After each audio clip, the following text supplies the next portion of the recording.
What is your full name, sir? Gerald Mac Anderson, my given name. What do you go by? Andy. Where and when were you born? I was born in Cass County, Illinois, December the 2nd, 1922. So how old are you right now? 94. Do you feel like you're 94? When I get up in the morning, I do. Everything aches. What branch of the military were you in during World War II? The infantry. What specific units, your division, regiment, and I was in 2nd Battalion Headquarters, 16th Infantry, 1st Division. Say that one more time. 2nd Battalion Headquarters, 16th Infantry, 1st Division.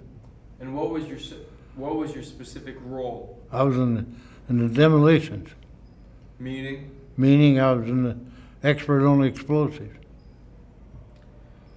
And when would you all be utilized?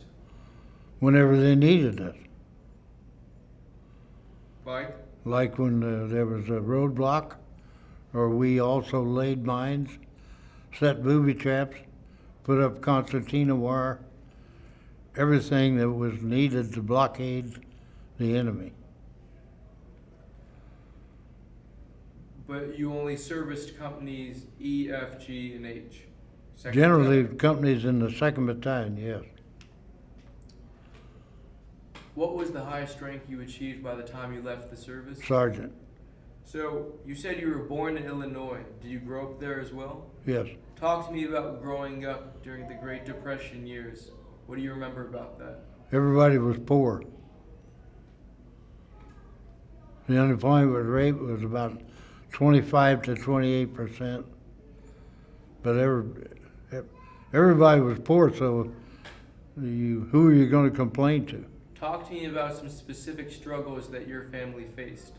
Well, I was one of 9 children, and my dad lost everything in 1930. So we all had to work. We learned to work, and we worked the rest of our life. What were the first few jobs you had growing up? Farmhand. I was a farmhand when I was 12 years old. Did you have to quit school? No. I went all the way through high school. Graduated in 1940. Before Pearl Harbor and the war, what did you want to do with your life? Make money. I got tired of being poor. I wanted to have money in my pockets. Were there any specific instances that you saw or heard around you that really made you realize there was a Great Depression going on? Well, all you had to do was look at the people next door and all around you.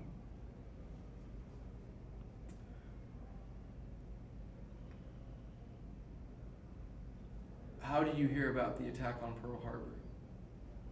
I was working in Chicago at that time.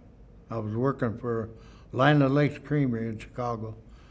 And it was on a Sunday, and the Cardinals football team was playing the Bears at Comiskey Park.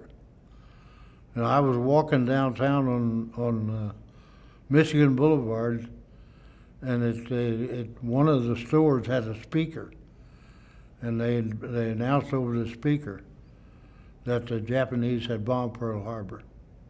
What was that like for you to hear? It was a dreadful sound, because we knew then that we were going to be involved in all that war. Take me through, how did you end up in the service? Well, I read for the draft when I was 18, and when my number came up, I was selected. Where did they send you? I was inducted at Scottsfield, Illinois, trained in Camp Hood, Texas. Take me through a typical day of basic training. Hiking, calisthenics, weapons training, and anything to build up endurance. How long did basic training go on for? 13 weeks. And then? Then I was shipped to an embarkation point. I went to Pennsylvania first, and then to Newport News, Virginia. And I sailed out of Newport News, Virginia on the 6th of June, 1943, and 6 days later I was in Casablanca, North Africa. By the time you reached North Africa, you were still in a replacement cadre, right? I was just a soldier without a weapon. Whatever you want to call that, that's what I was. But you weren't assigned to a unit at that I time. was not assigned to any unit. Had the fighting completely ceased in Africa? Yes, by the time we got there, fighting in North Africa was over. What do you remember about the terrain in North Africa? It was desert. Did you ever interact with the locals? No, we were taken to a camp about 20 miles out of Casablanca, a tent city, and we weren't allowed to go out of camp. And from there, where'd you go? They trucked us to Tunisia, and then we got on a boat and went to Sicily.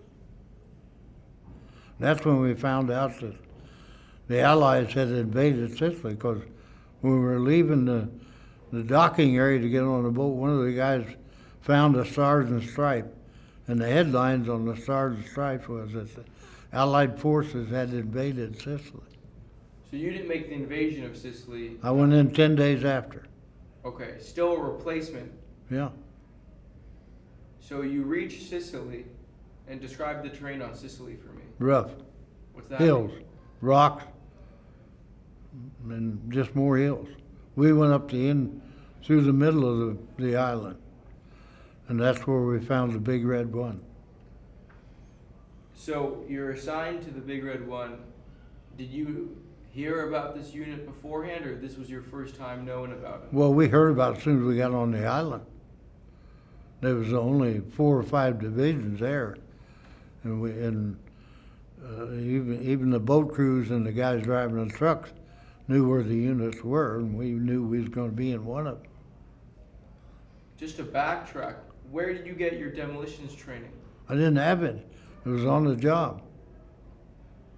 Okay, so you're assigned to the Big Red One Mhm. in Sicily. Were they in a rear area, or were they? They were getting ready to move in on the attack for Torino, Sicily. What was the importance of Torino? Well, it was the last big the high point in Sicily. So, at this point, have you just been a trained rifleman? That's what you were expecting to be? I had been trained as just a soldier. At Camp Hood, Texas, I had training as an artilleryman. But I knew when I went to Sicily, I wasn't going to be in the artillery. Why do you know that? Well, we didn't get any bearing from anybody. They were all talking about we're going to infantry units, and that was it. So, how did you end up in headquarters of 2nd Battalion? I don't know. They just assigned you there?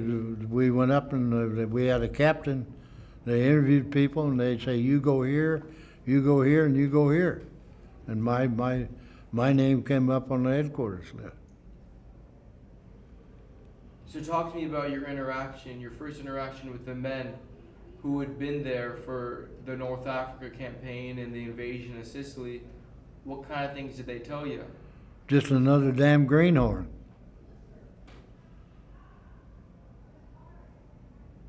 That's what the old timers felt. But some of the guys that have been in a little longer, said, well, we're glad to have you, and we need bodies and so forth, and kind of gave me an idea of what I needed to do, what I needed to do with my weapon, all that sort of thing. So talk to me about the on-the-job training you received. Well, first time I knew anything about mines is when we moved up for Torino, and one of our companies got caught in the middle of a minefield, and we had to go in and pick out the bodies and try to clear out the mines. And that was my first experience. Can you elaborate on that, please? Well, the minefield was full of bouncing betties, which was a little canister-like thing, like a quart cup. It was filled with, the inner part of it was explosive. The outer part, between the inner part and the outer part, was filled with ball bearings or metal or anything and then it had a pressure explosive on the bottom of it. And when you tripped the mechanism, it went poof and then boom. And spread that stuff all over the territory. And how do you go about finding the mine and disarming it? If you didn't stumble into them, you needed a mine detector to pick them up. But they didn't bury most of them, just enough to be under the top edge of the grass. And for the bouncing Betty to go off, does your foot need to really step on it dead center? Or even if you step on the side of it, it'll Most go of off? most of them had a wire trigger, from one to another or one to a post, and you trip that wire, and that would set it off. You mentioned you had to pick up bodies of. Well, some of these, when they wandered into the field, some of the guys from H Company had been killed. Several others had been wounded. Well, before we could take care of the mines, we had to find a place for the bodies. So where'd you put them? We put the dead bodies off to one side, and we called the medics to tend to the others. You know, just throughout the war, I'm curious, you knowing the dangers of mines so well, are you constantly looking at your feet and where they're going? Not really. Why not? Well, most of the time you could see where you're going. See, the Germans, if they had time, they mined everything. But after we broke out of the hedgerows in France, all the way to Germany, they didn't have time because we were right on their tails all the time and they were moving. So we didn't have a lot of that activity. So, you told me about the mine incident. What do you remember about the fighting in the town itself? Well, In Sicily? Torino?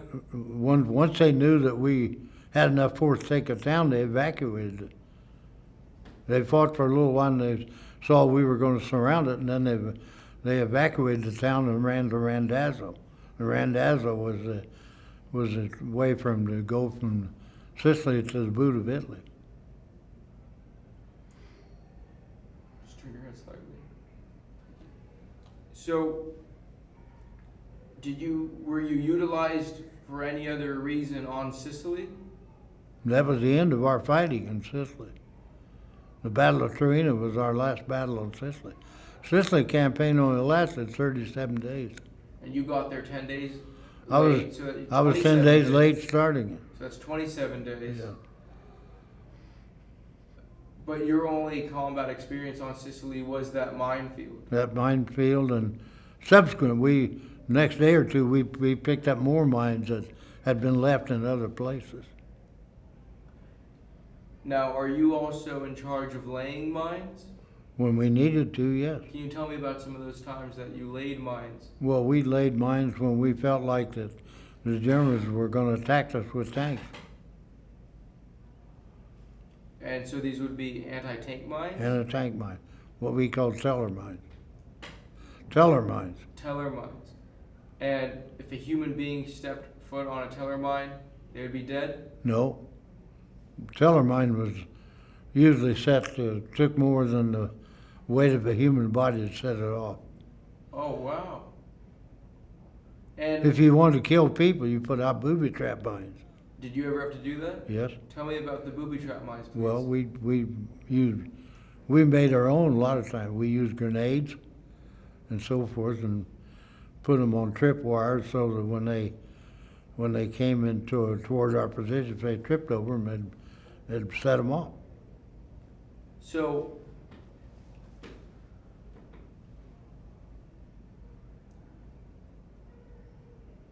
going back to the anti-tank mines, what kind of techniques would you use to camouflage the mines? Not just the anti-tank, but all the mines that you laid.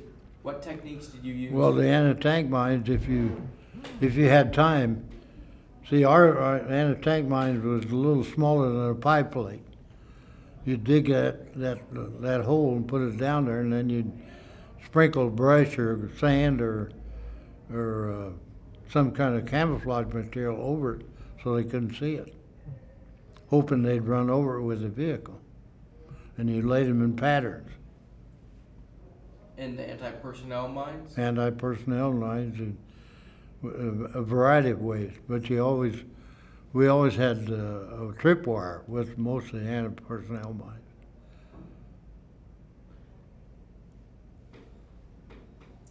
So after Sicily, you're sent to England. Are you getting more demolition training in England? We got all kinds of training in England. We had demolition training. We had training on how to attack fortified positions and all that sort of thing. What do you mean attack 45 positions? Fortified. Oh, fortified positions. Yes. How do you attack a fortified position? Very carefully.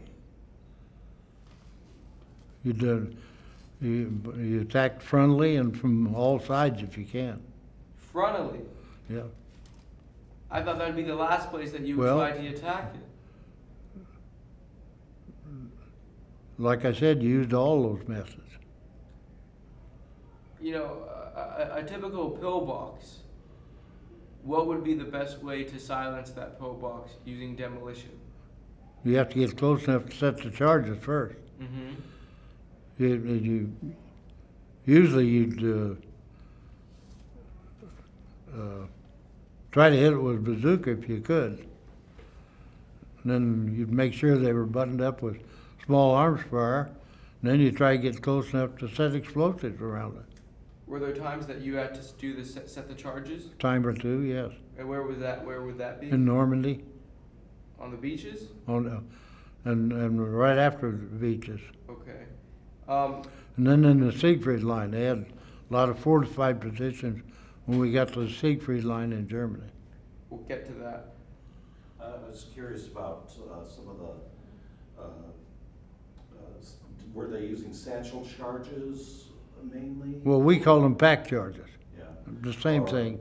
Or could you use a Bangalore torpedo on a? We use box? Bangalore torpedoes for wire Okay. and barricades, and you could use Bangalore just for regular explosives.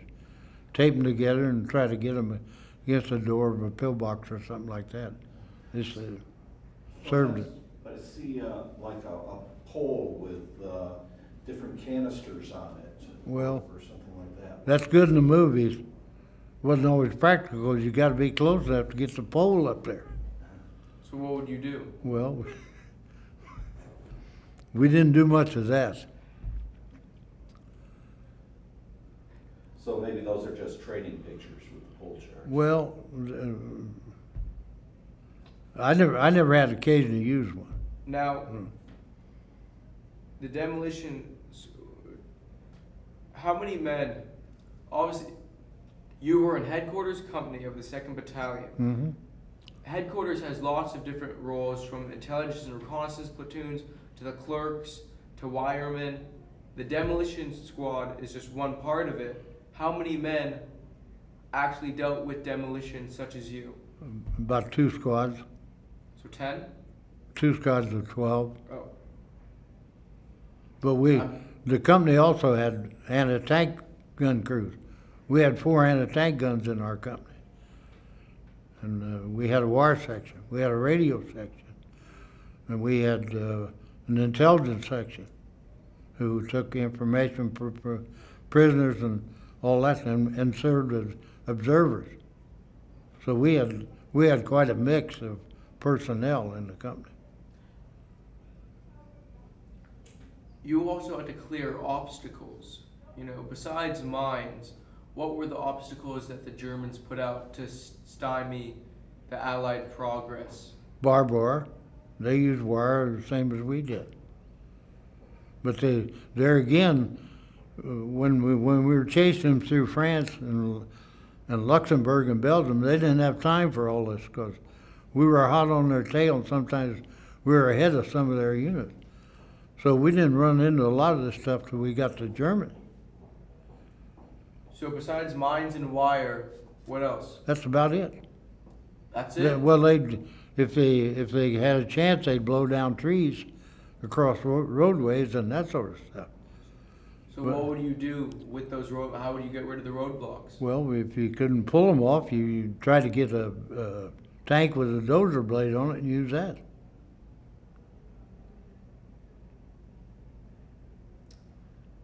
Were you used to blow holes in the hedgerows?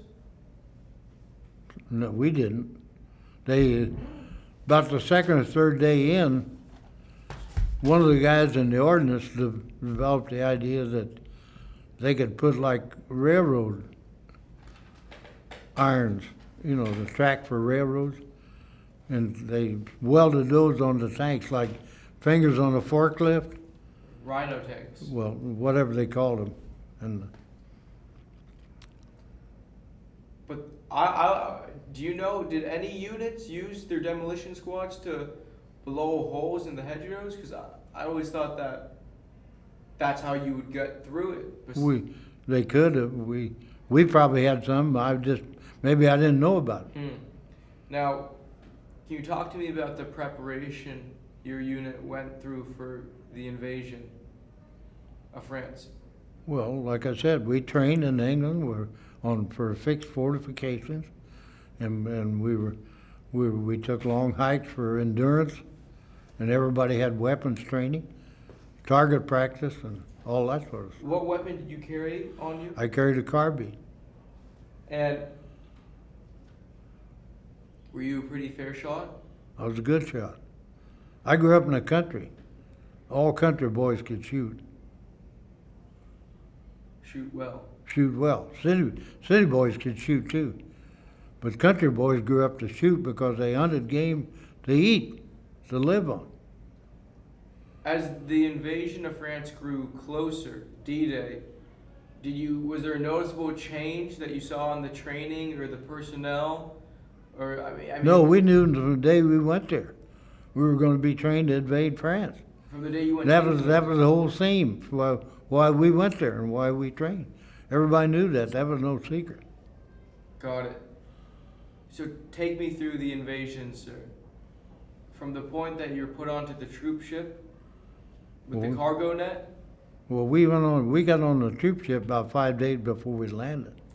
We were supposed to land on the 5th, and they had a storm, so they called it off for 24 hours.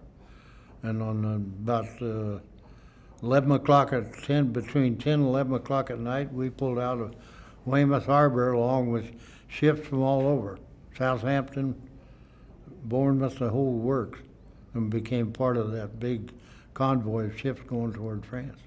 Now, we did not know the exact location where we were going to land till we got on the boat. And we got on the boat, then they showed us a dummy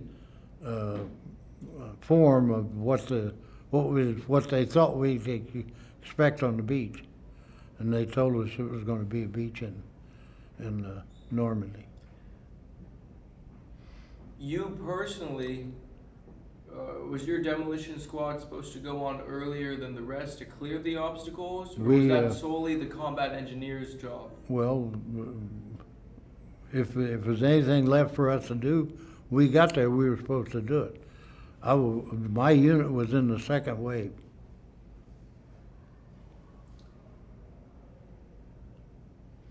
But you were in one of those Higgins boats? Yes. So, did you get into that Higgins boats early morning or late night? About 4:30 in the morning, and we circled around for about 2 hours out in the channel. And the sea was rough, and a lot of guys got sick. He heaved all over everybody and the equipment and so forth. It was kind of a mess. Then when they dropped the ramp, we got off in water, in chest deep water, and we were besieged with small arms fire, mortar fire, and artillery fire. We had casualties almost immediately as soon as the ramp went down. Where were you positioned on the Higgins boat? I was about the third or fourth man back from the front. Left, right? Right in the center. It was so packed, when you got wherever you got to stand, that's where you stayed. We had so many men on there, so much equipment and so forth. There was no place for you to move to. So the ramp drops down, and what do you see ahead of you? A lot of water. How many yards did they drop you off, would you say? Well, off the shore? I'm guessing about 200 yards. 200 yards? Yeah. What kind of coxswain did you get? Well, but there was immediately in front of us, about 50 or 75 yards, was a little sandbar. And then beyond that sandbar, there was more water before we got to the beach. So our first objective was to get ourselves and our buddies to that sandbar, and then go from that sandbar to get to the beach, where a lot of the junk from the ocean had been washed up with low and high tides and made a little bit of a protective area where you could be a little bit protected from small arms fire. So, you mentioned that your group you were with took casualties almost immediately. Are you talking about you said you were about 3-4 men back. Is it the men in front of you that were getting hit? Some of them got hit getting into the water. Some of them got hit after they got in the water. Did guys, was the equipment so heavy that guys actually sunk down? Well, one of our guys went down, and they didn't find his body for 25 years. His name was Arthur Miller. Did you see him go down? No, nobody saw him go down. That's why we couldn't account for him. But it was in the paper just a few days before the 25th anniversary of D-Day that his body had been found hanging on one of the obstacles between where we were supposed to land and the beach area. So you make your way towards the sandbar, and how high would you say the water was? Well, when we got into it, it was about chest deep. As you got close to the sandbar, there wasn't much. The water got shallower. It's hard, to walk though when you're. Yeah, it's like wading in snow. So what I want to know is, you said you're about 200 yards back. Are they still able to get their small arms, mortar, and artillery fire towards you all? Boy, they were shooting at us all the way. So there wasn't any place out there free from being shot at.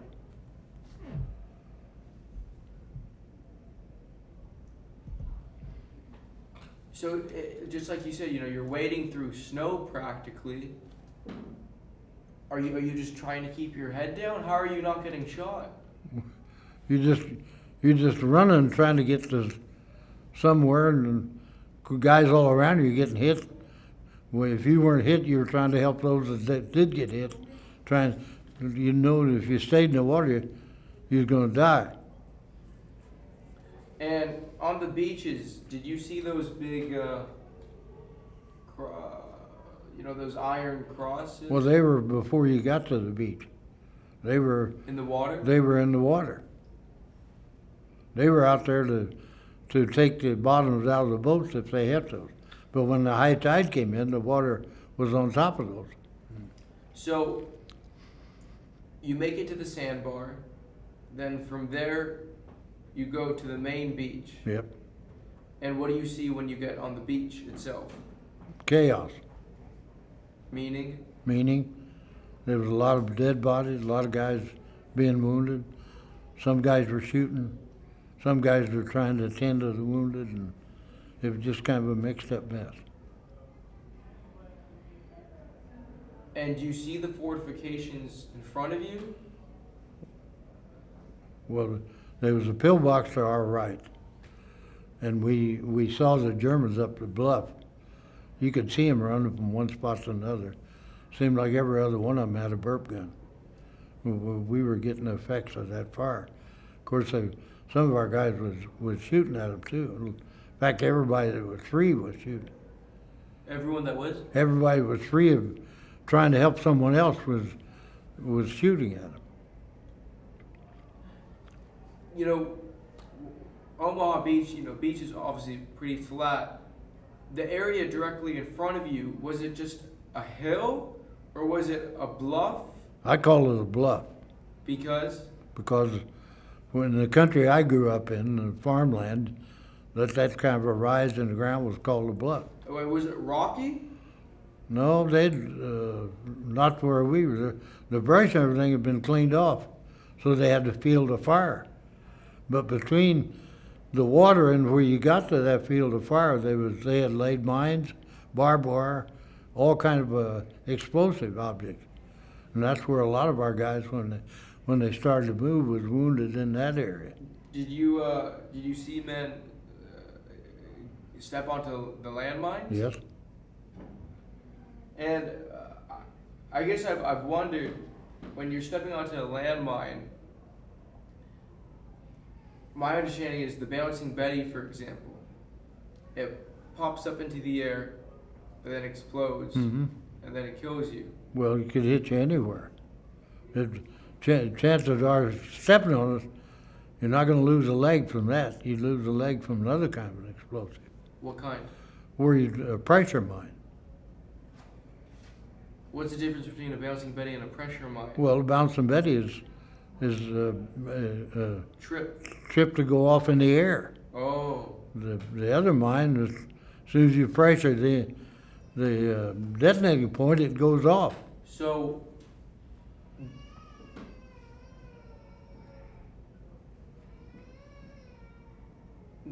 the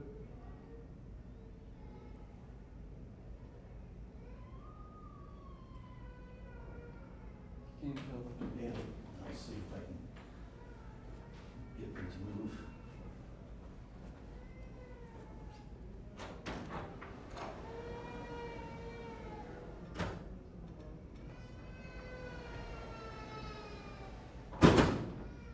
babies. Mm-hmm. So it makes the world go round. Yep, It'd be nice if. but he doesn't have to stand right by our door. And you know what? You know what it says on the door? Quiet, please. Interviews. Some people can't read. No. A lot of people can read and make a point to test it.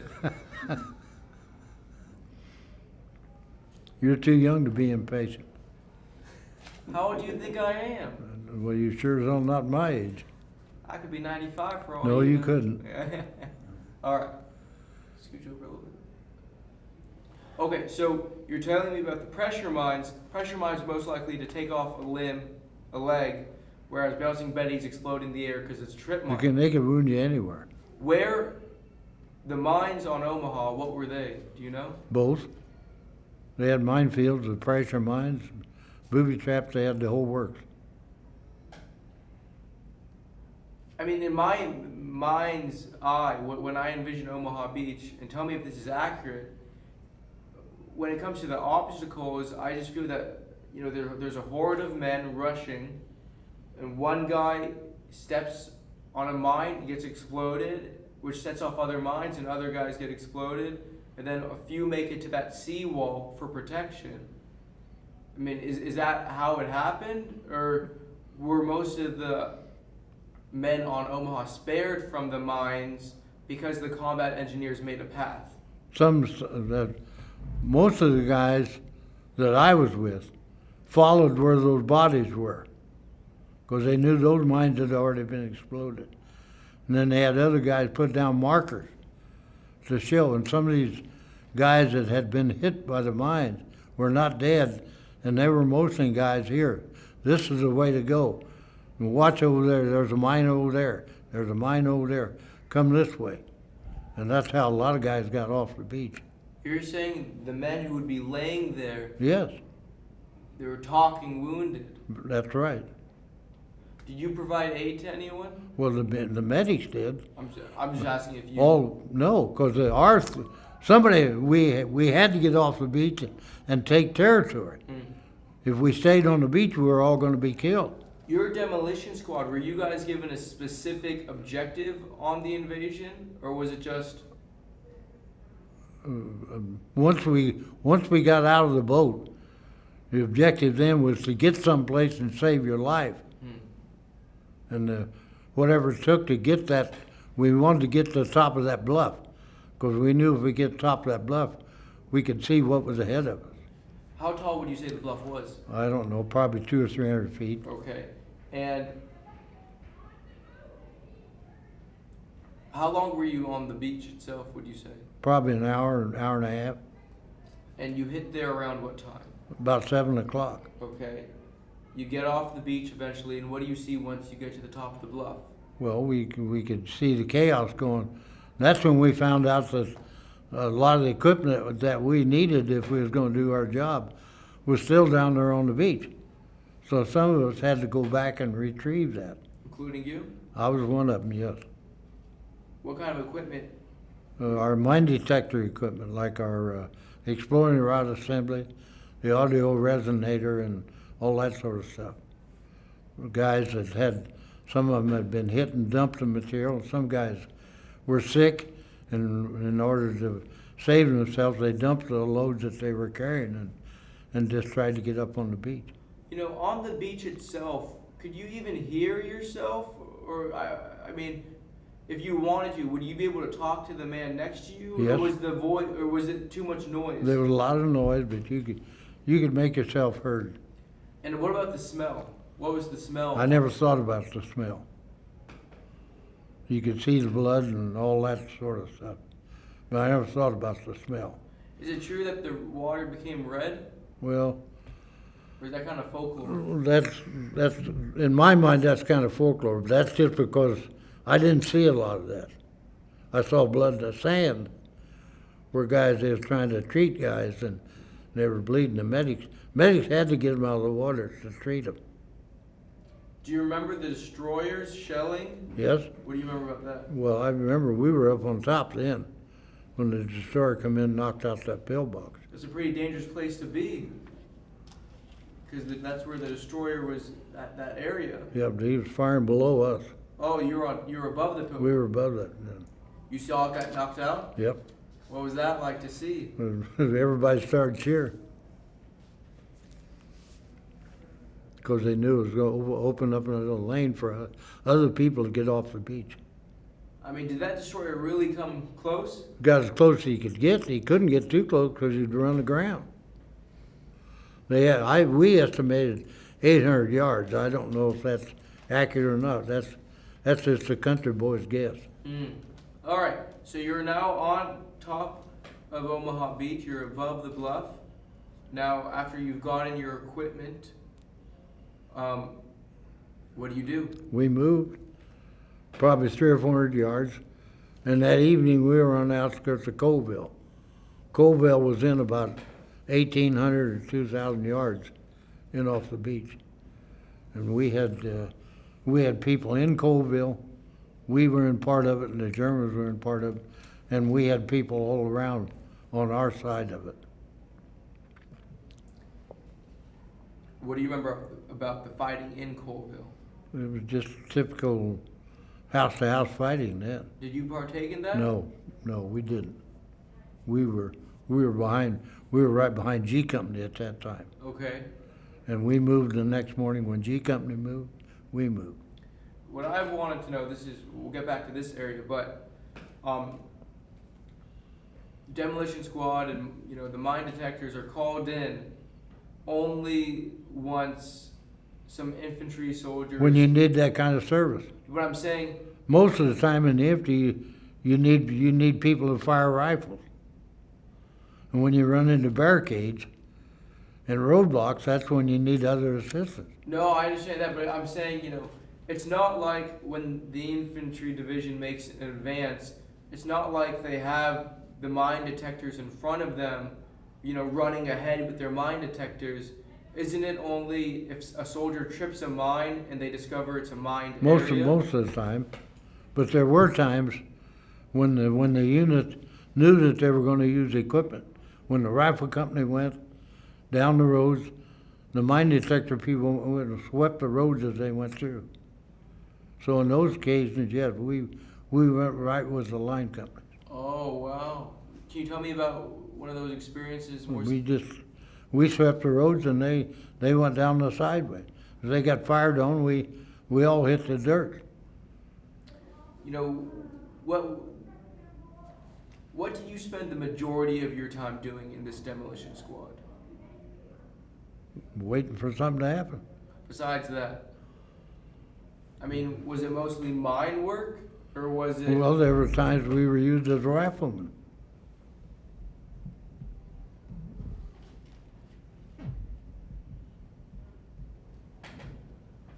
When were you used as a rifleman? Whenever they needed us. I mean, do you remember the area? Well, not particularly. Do you remember the circumstance? Yeah, because they needed people to guard it, to take up a hole in the line somewhere. Or they needed more firepower. Just that simple. More bodies. Did any of these times actually turn into firefights? Yes. Can you elaborate on that, please? Well, sometimes they last 5 minutes, sometimes they last 10 minutes. Sometimes when we put up enough fire, the Germans would take off. I mean, describe to me, what's it like to have people trying to kill you? I mean, bullets going by you and all that. Well, you fire back. Hope you're going to be successful, and they're not. Even when you were sent to the line, were you still using your carbine? Yes. Yeah, what else were they going to use? An M1? Well, we didn't have a bunch of weapons around. You just made your choice. You were issued a weapon, that's what you used. Talk to me about the first time you experienced a German artillery barrage besides D-Day. Well, if they had time, they shot at us all the time with artillery. When 88, you could hear the wheeze of the 88. They had a particular sound. You hit the dirt. If you run into a situation where you thought you were going to be shot at over a long period of time, you dug a hole. I mean, what's it like to have shells going off all around you? Scary.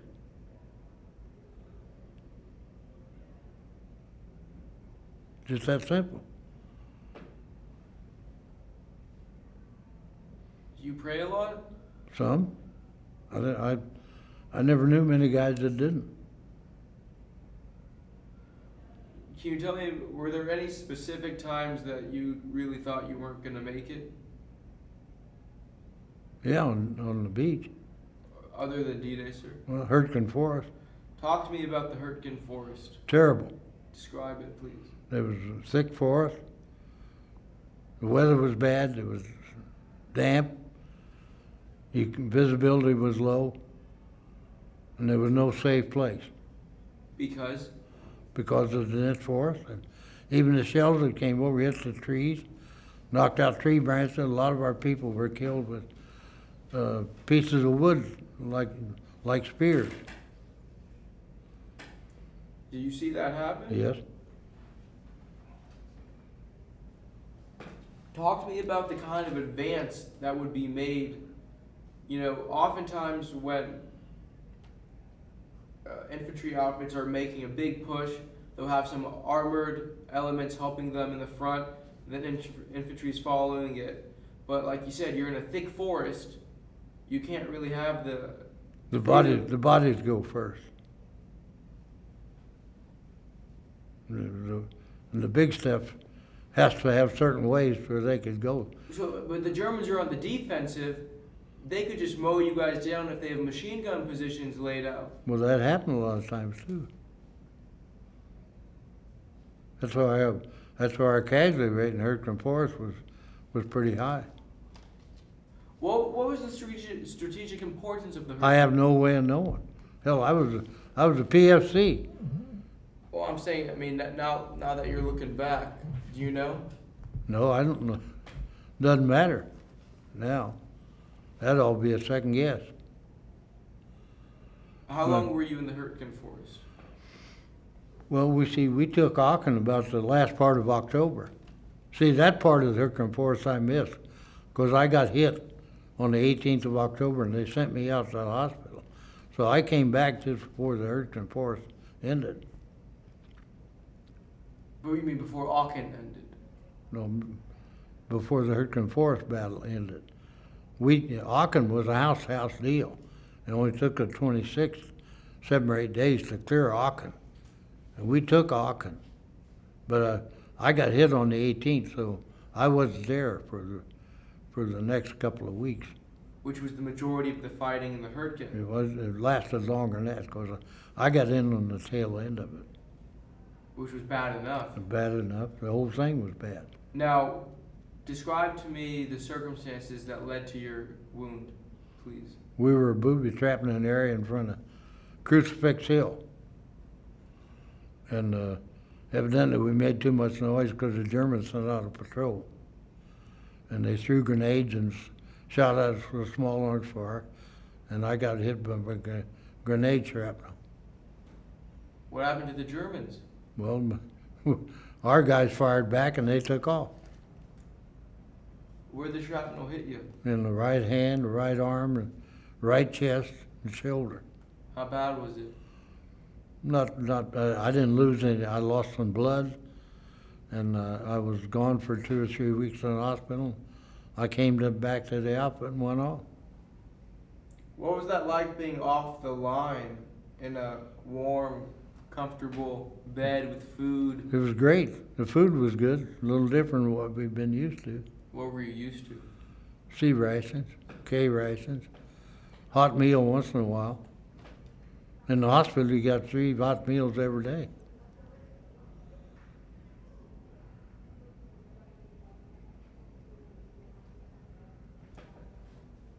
Say that again? In the hospital, you got 3 hot meals each day. Do you remember, did you talk with any of the other men in the hospital? Were they all in there they were all pretty banged up? Some of them were really banged up, some weren't banged up so much. The really banged up ones, what do you remember about them? Well, a lot of them had loss of limb, loss of toes, loss of leg. You know those guys weren't going back to combat. The other guys that were not in those kind of conditions, when they fixed them up, they went back. So you go back towards the tail end of the Hurtgen Forest. From there, what happens? I went back to my company and then the Ardennes. The Germans broke through at the Ardennes. Which was the Bulge. The Bulge. Describe to me the living conditions you had during the Battle of the Bulge. It was bad. Cold, dense, just like a continuation of Hurtgen Forest, only it got colder. Is that right? Oh yeah, we had some temperatures during the Bulge fight. It got below 0, and we had 2.5, 3 feet of snow at one time. How do you try to keep warm? Best way you could. Which is? Well, if you had a place where you could build a fire, you build a fire. If you didn't, you tried to get warm clothing and blankets. Stay warm. Did the fighting really die down during the Bulge? Depends on where you were. Where you were? Where we were, every place that the Germans used a vehicle, we had mined. And for every place where they could send personnel through without vehicles, we put up concertina wire and booby trapped. Concertina wire means what? Rolled barbed wire, Okay. razor sharp barbed wire. Okay. And come in big rolls, and you put it out, and it causes all kind of difficulty if you don't have wire cutters or something to get rid of it. Is there anything that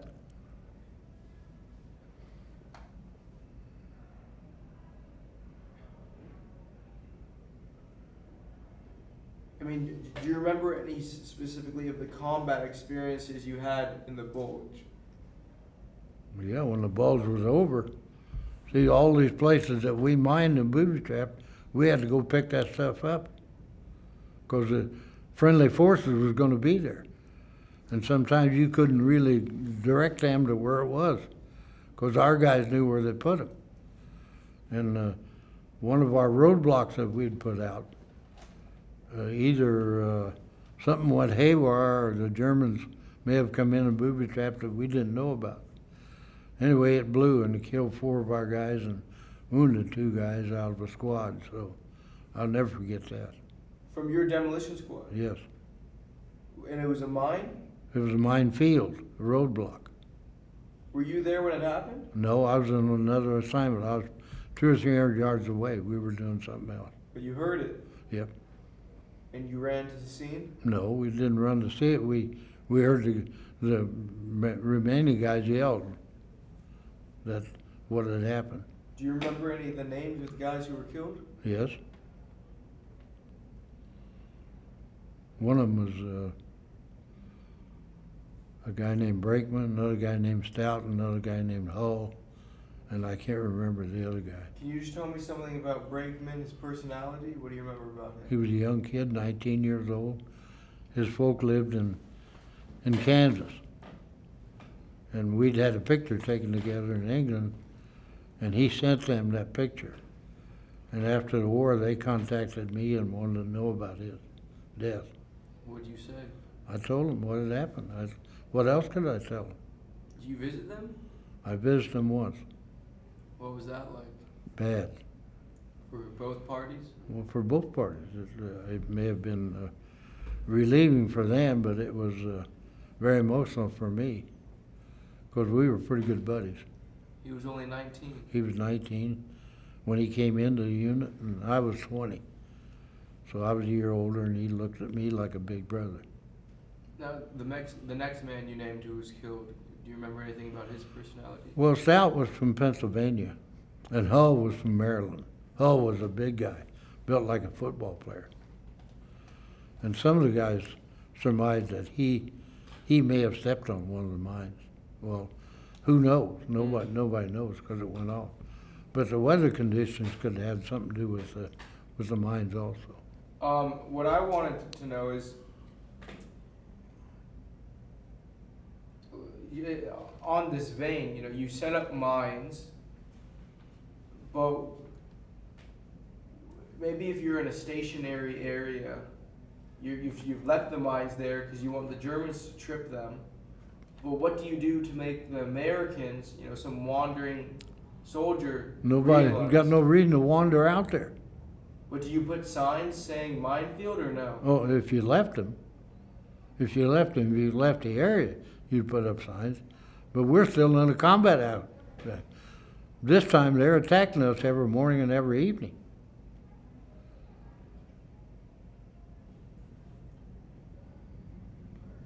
Did you often leave the mines after? Did you oftentimes leave the booby traps behind you as you moved forward? If we did, we drew a map and explained the situation left them with the authorities or the outfit coming in. Usually when we left an area, some other outfit moved in, whether it would be a rear echelon ordnance outfit or something. But when we left them out there without being there, we always left instructions on where they were. Now, do mines have a lifespan? No. The explosive's good forever, as far as I know. Every once in a while, you still read about a bomb being found that goes off. It was a bulldozer or something. Okay. So, what do you remember about the Siegfried line, sir? Just a big line of fortification, Dragon's Teeth, pillboxes. When you got there, was it already taken, or were you there for the taking? We were there on the 12th September, 44. And by that time, we had exhausted our fuel, a lot of our ammunition and so forth, because we'd outrun the supply lines.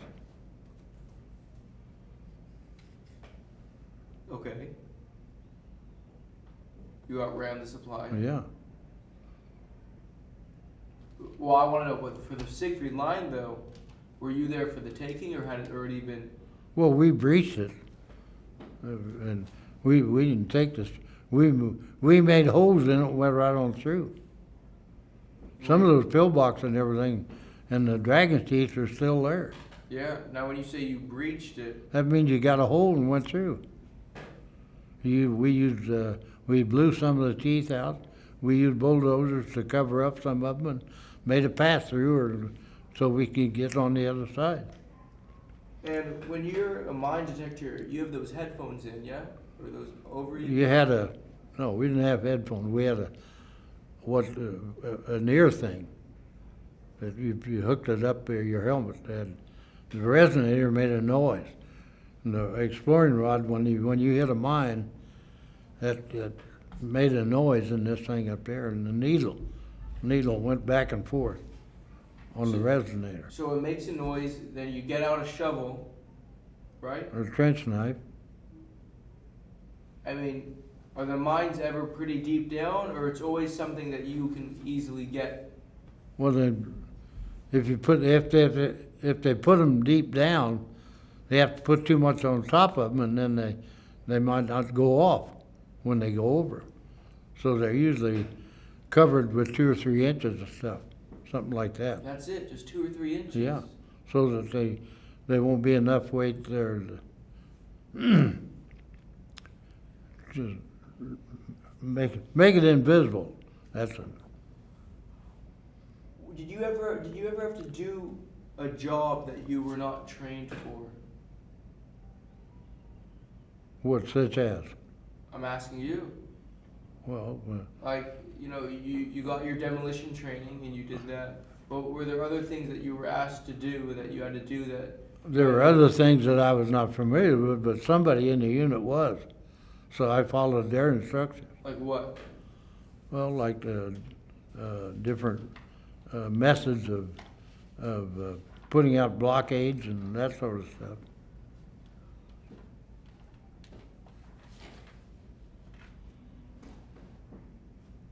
Did you have any experiences where you felt a lot of pressure or stress? Well, you're under stress all the time. Anytime somebody's shooting at you, wanting to kill you, you're bound to be stressed. If you're human.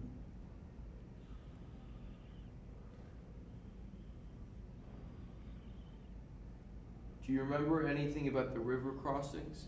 We crossed the Aurora River in daylight, in boats, paddle. We had oars, and when we crossed the Rhine River, we went across the old Remagen Bridge before it collapsed. Were you guys taking on fire when you crossed the Ruhr? No, the Germans we had gotten people across and set up a perimeter where they couldn't reach us with small arms fire. And what do you remember about the Remagen Bridge? The big river, that's all I remember. See, we had taken Bonn just down the river from Remagen, and we thought we'd get the bridge at Bonn. Well, when our troops got into the city, the Germans blew the bridge at Bonn. So that made you guys have to go to Remagen. Well, we didn't know about Remagen for 2 or 3 days. And then when the orders came down, every unit that was within driving distance from Remagen was ordered to go there and cross the Rhine. Now, your units, as you guys are moving forward, are you oftentimes just on foot or are trucks carrying? Sometimes we were on foot, but we had some trucks. We had a ton truck in our unit, 2 Jeeps, and a half-track. I mean, but would you go weeks just walking? Or would a truck come pretty often to move? Depends on how far you were going. If you were taking a big jump, you got mobile transport. If you're taking a small jump, sometimes you walk. But we had equipment to take. Because you're demolition. Yeah, we had our explosives to carry and our cord and time fuse and detonator and all. That stuff needed to be transported. So we tried to go with our equipment whenever we could. Now, how often would you guys get new shipments of explosives? Well, that was never a problem. We could get that almost any time. Did you guys ever just play with them? No. Why would we want to play with them? War is crazy. Yeah. We're not that crazy. So, there's mines clearing roadblocks, taking out fortifications with charges. Am I missing anything else that a demolition squad does? That's it. I mean, would you guys go days without any active combat where you were needed? Sometimes. Especially in the move across France. Especially what? In our big sweep across France, which was going on just 73 years ago today even. It started. Yeah, Operation Cobra. Yeah, that's right. Did you make it to Falkenau? Czechoslovakia? Falkenau and The concentration camp. no, we went to the towns. And there was 2 towns we went to in Czechoslovakia. We stayed there about 10 days when the war ended, and then we moved back to Bamberg, Germany. Do you remember anything about Paderborn? Paderborn was in the Bulge. What was the importance of Paderborn? Just another town. Hugendorf? Jugendorf? I don't remember. Well, that was the 26th infantry. Oh. Oh. Name's confused. But, We were, Paderborn was when they closed the Ruhr pocket yeah. and surrounded the Germans. Do you remember anything about that? No big ceremony or anything. It just happened. Even when we crossed the Rhine, even the peons like me knew that the war could end any day, because the further we got across the Rhine, the less they fought. Well, what was the last big resistance that the Germans gave, trying to go on the attack again? Well, the last big thing was the Ardennes. Well, I mean, after Beyond that, crossing the Rhine. sure, we had skirmishes, but we didn't have any big major battles. After the Rhine River, what were some of the major engagements that you had? I don't recall any major engagements. You'd have maybe platoon strength fights, company strength fights, but no big charges, because the Germans didn't have that much left. How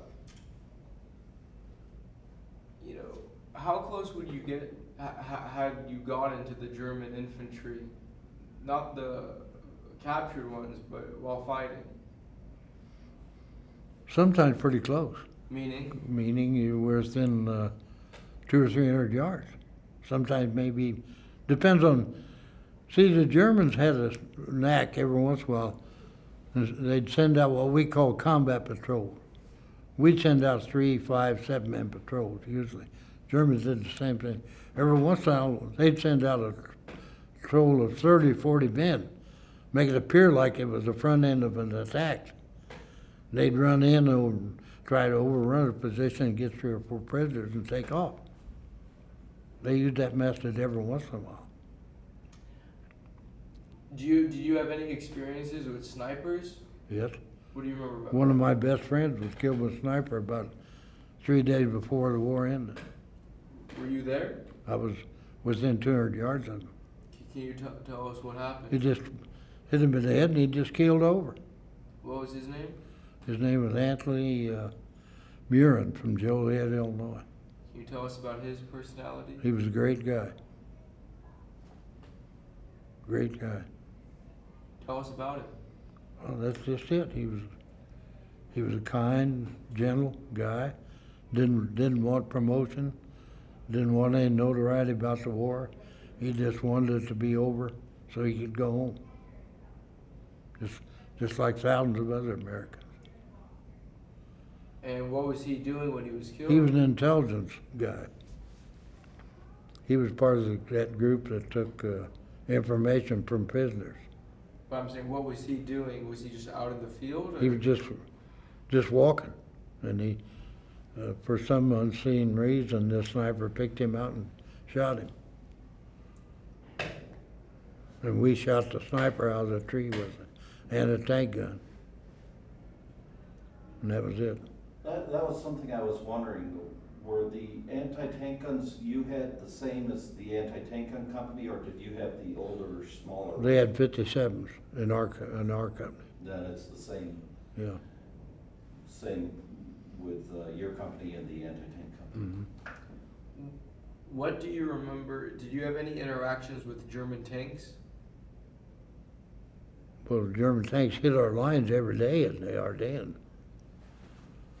I never saw a Tiger tanks in the Ardennes. The ones I'd seen in France and in Sicily were the Panzer tanks. They were not the real heavy Tiger tanks. Did you see any of these tanks hit mines that you had laid? No. We saw them afterwards. Oh, but not in action. We didn't see it when the mine went off. Oh, but you saw that tanks were hitting your mines. Yeah, and they couldn't get out and repair them, so they left the tank. And you mentioned that you had tanks going across your line every day in the Ardennes. They were hitting our lines every day. But they hit the 26 more than they hit any of the others. 'cause the 26th was straddle of a main road that they needed to advance their cause. Now, if I put you in the middle of the Ardennes forest, and I put you in the middle of the Hurtgen forest, do they look the same? I couldn't tell the difference today, 'cause I've been back there. Does that mean they look the same? Well, they've grown up. They've grown. Been 70 years. Did you have any?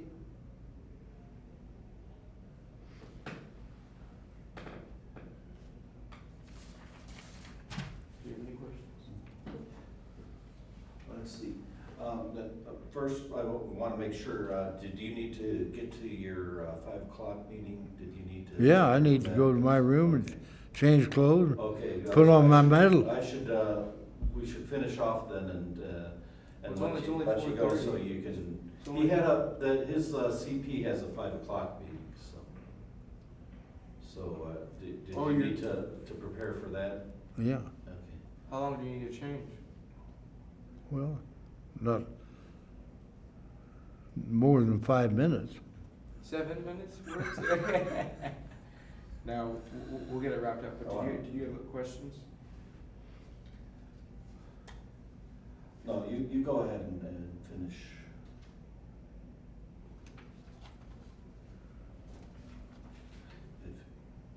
I'm sorry.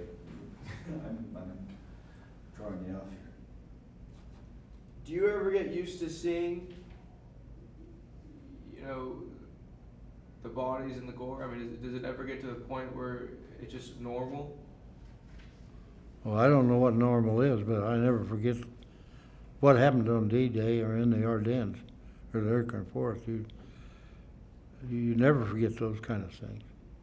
'Cause I don't know how the body gets used to seeing people get killed. That's one of the bad things about war. People get killed, and sure you put it back in your memory somewhere, but it stays there. I mean, direct hits with artillery, were they common? You mean on the body? Not really. They direct hits that come close to bodies is bad enough. Sorry, say that again? Direct hits that hit close to a body can blow it all to pieces. Doesn't have to be a direct hit. Oh, I know, that's what I meant, I'm sorry. Yeah, that's Are those common? well, it depends on the barrages and how many men are around. But it was a common sight in the Hurtgen Forest in the Ardennes to see those kind of sights. To see guys just getting blown? Mm-hmm.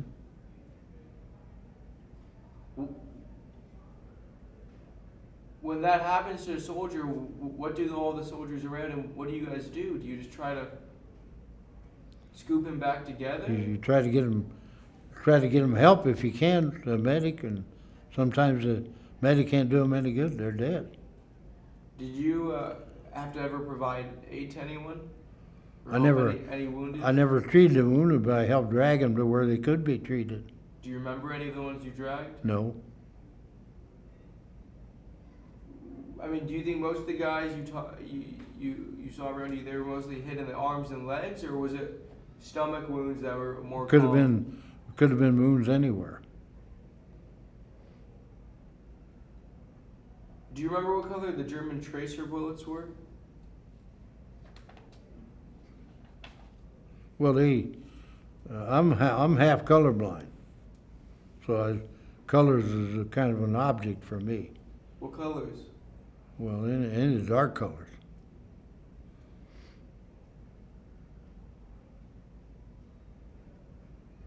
Is there anything special you would do for good luck before you would go into combat? No.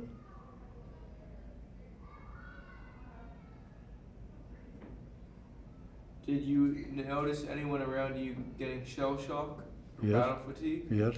What do you remember about that, sir? Well, they went to pieces. Hmm?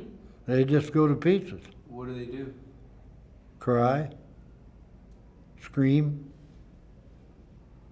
Could be a variety of things. So, none of them would be normal. Did you ever, towards the end of the war, did you ever deal with some of the surrendering of the Germans? You capture any? We captured lots of them. Can you tell me about some of those experiences? Well, especially in the Harz Mountains. We captured, well, all going through France and Belgium, we picked them up by the thousands. Well, I mean your unit specifically, I'm sorry. Individuals, yeah. I was in a patrol once in the Harz Mountains that captured Lieutenant General.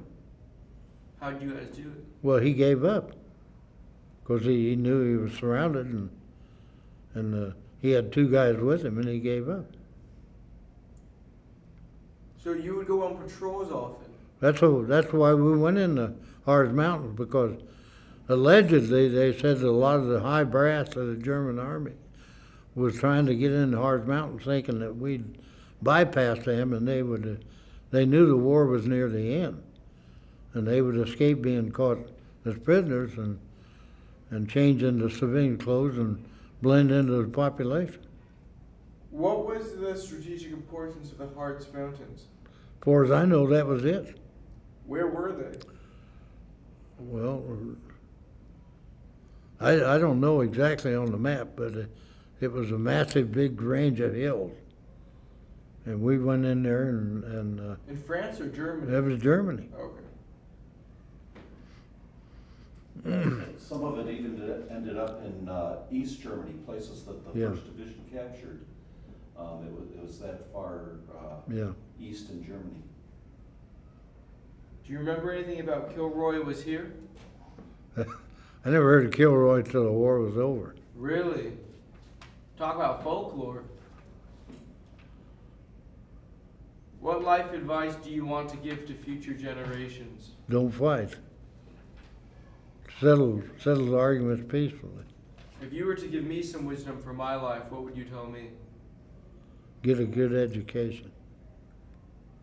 What do you want to say to your buddies who were killed overseas in World War II? I never forgot those guys. I think about them every day. Mr. Anderson, how do you want to be remembered?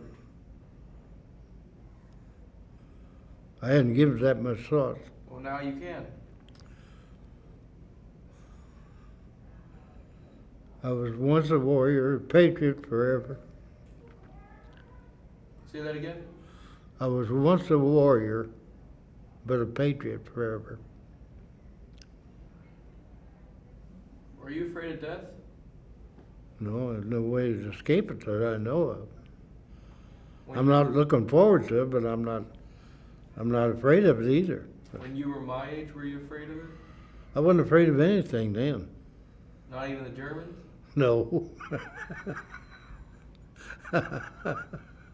Well, we knew that was our enemy. Oh, I forgot. My last question is, did you ever get strafed by the Luftwaffe? Yeah, occasionally, but we got straight by our own Air Force more than we did the Luftwaffe. What happened? Well, we get out in front of positions and when they'd see moving people, they just strafed. When we were going through France, we got strafed at least 3 times that I know of by P-47. And it killed men? Killed men. What about the German strafing? Well, sometimes, but by that time the Germans didn't have much of an Air Force left. What was the reason you didn't make it into the concentration camp? We were just not in the area. What unit was in the area? A part of the 16th Infantry liberated that slave labor camp in Falkenau, which was Yeah, but I wasn't in the group that went into the camp. Now, when new recruits would come in, greenhorns, Mhm. how do you treat them? Well, I knew what they went through.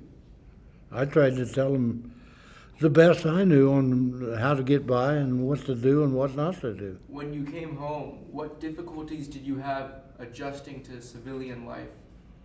Well, I tried not to show it, but I had a lot of difficulties, Like what? like everybody else.